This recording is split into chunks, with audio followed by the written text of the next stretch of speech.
should be able to find ezBank Rec in your program files, and you can just start it up like this.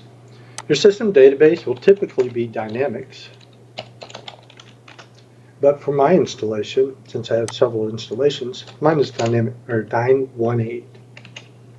Your data source should be the data source that Great Plains set up for Great Plains.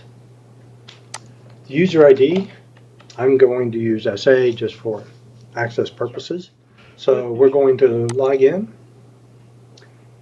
and we're going to do a bank rec for Uptown Trust.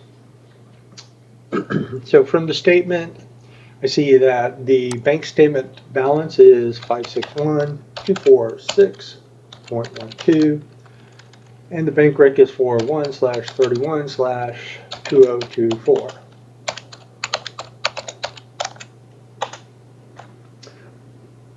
And let's click open and refresh.